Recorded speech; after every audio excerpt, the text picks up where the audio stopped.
para que haya empleo para ellos.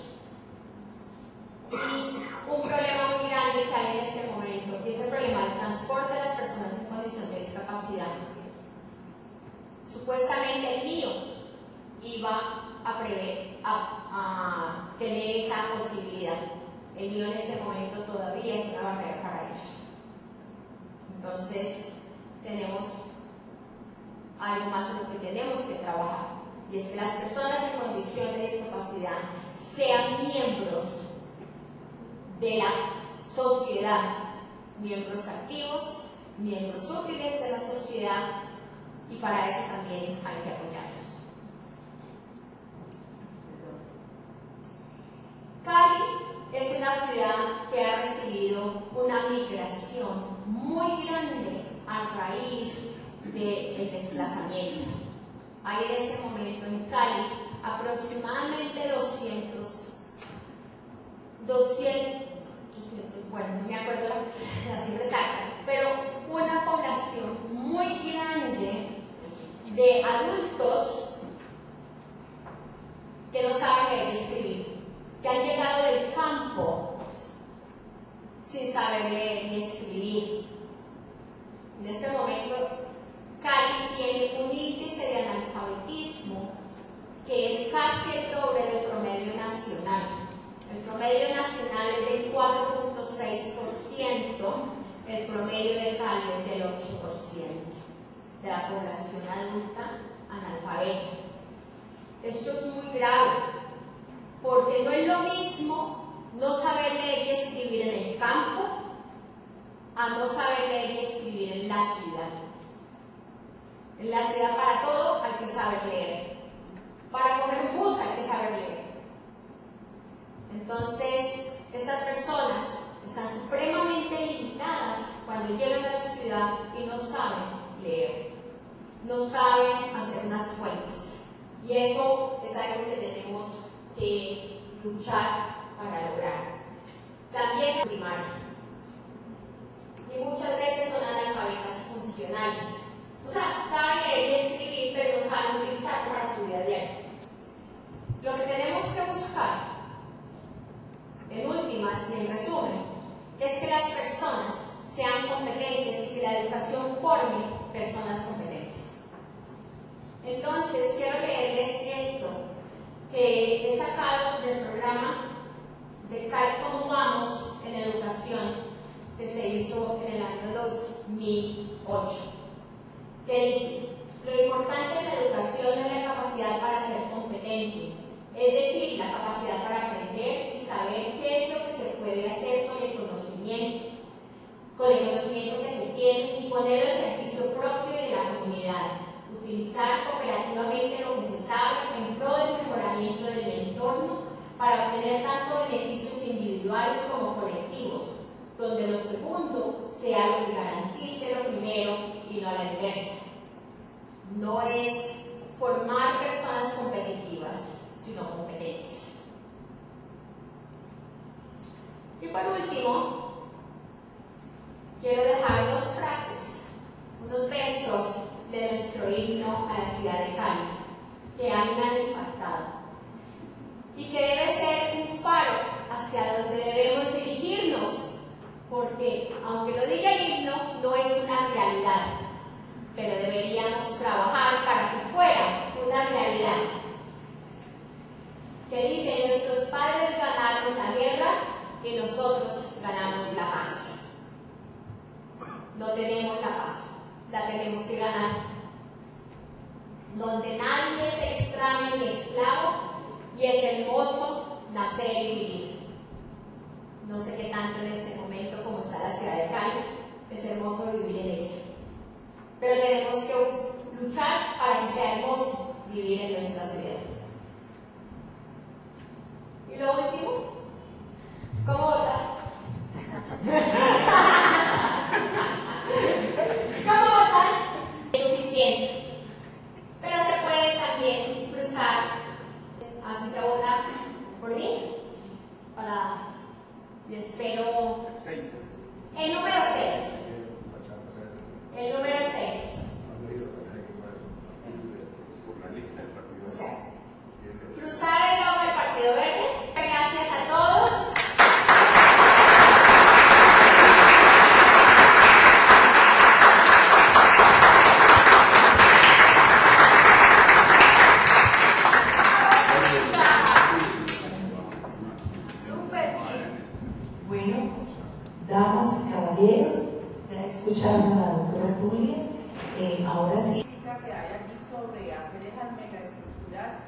y los niños transitando por toda la ciudad para ir a llenar un colegio para 20.000 estudiantes, ¿sí?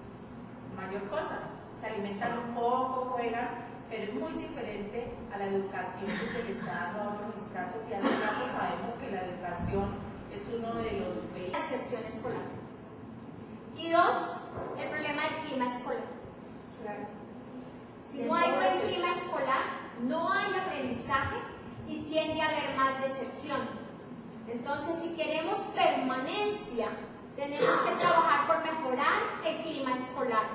Y por eso la necesidad de los consejeros y los psicólogos dentro de las instituciones educativas públicas para que se mejore y se trabaje sobre ese clima escolar. Del barrio X con los del barrio Y llegan al mismo colegio, y eso se vuelven las patillas de aquí con las patillas de acá, donde el clima académico es mal, el desempeño de los muchachos es más bajo. Eso es muy importante. Todo lo contrario. Entonces, y donde terminan los niños teniendo que desplazarse unas grandes distancias, y definitivamente debe haber educación desde el vientre materno. Cuando se habla de 0 a siempre. O sea, nunca parar la educación, pero empezar desde acá. Las madres comunitarias no han sido capacitadas para ser educadoras. Así el Plan Decenal de Educación diga que se va a trabajar sobre la capacitación de las madres comunitarias. Pero no es lo mismo. Pero es que las madres deben estar. Entonces allá hay, todos tienen a la educación de la primera infancia como una papa caliente. Nadie se hace cargo de ella realmente.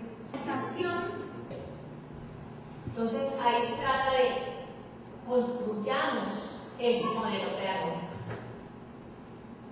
Y ese modelo pedagógico no puede solamente concentrarse en lo de afuera. Hay que desarrollar el ser.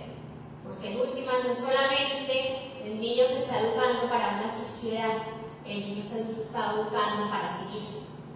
El joven se está educando para sí mismo, para construirse como sujeto, para construirse como persona, para construirse como ciudadano.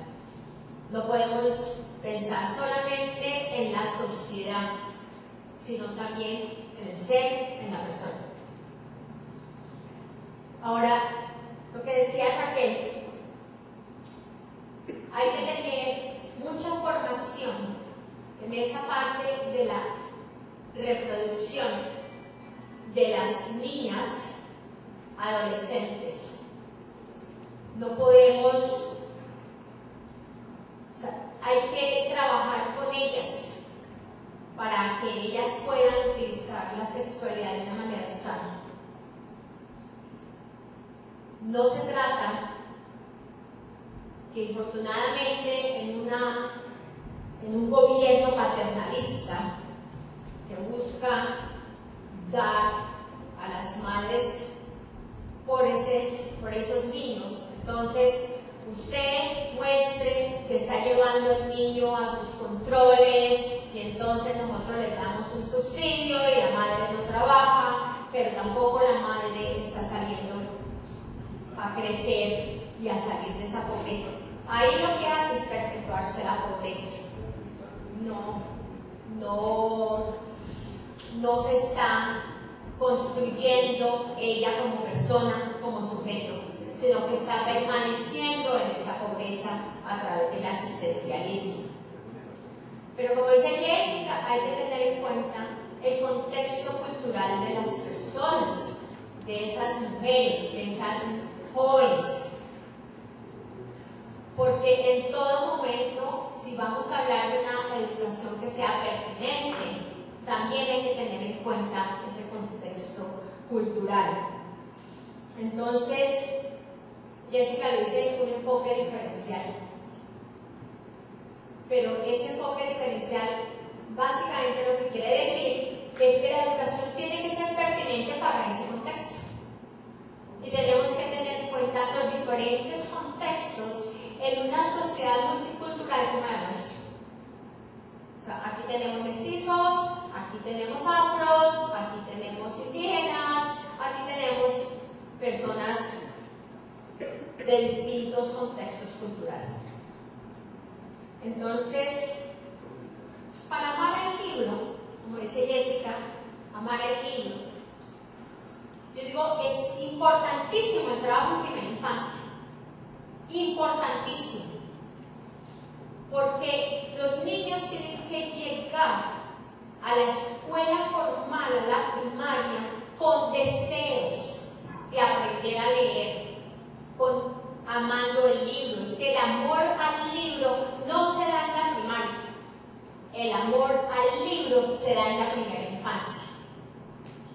Si nosotros a los niños les leemos mucho, trabajamos alrededor de los libros, les mostramos ese mundo maravilloso que está en la palabra escrita, el niño va a querer aprender a leer, va a querer tener en sus manos un libro.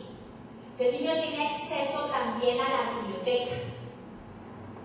En el trabajo de investigación que yo he venido haciendo, básicamente la gran mayoría de en los colegios de Confunding, una de las cosas que yo más les recomendé a los padres de familia posterior, ya finalizando el trabajo con cada niño, es llévenlo a la biblioteca. Vayan a la biblioteca. Está la biblioteca departamental, está la biblioteca de Confunding. Lleven el niño a la biblioteca. No tienen que comprar libros, hay unas lindas bibliotecas. Infortunadamente para muchos de ellos es muy lejos la biblioteca. Entonces, con los niños con los que ya estaba trabajando no era muy lejos la biblioteca. Entonces, aprovechen, vayan el sábado por la tarde. Además, en la biblioteca hay actividades variadas para los niños. Yo llevaba a mi hija a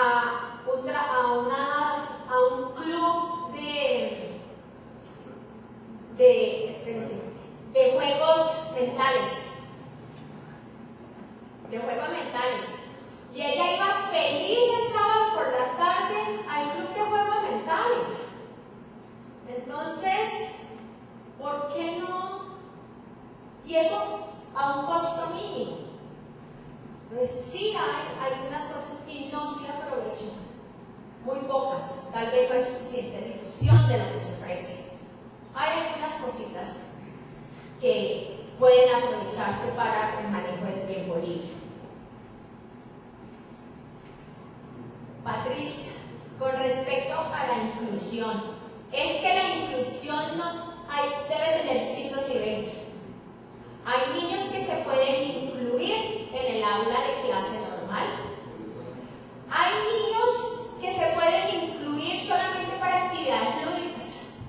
Hay niños que simplemente deben tener su aula especial dentro de la escuela regular.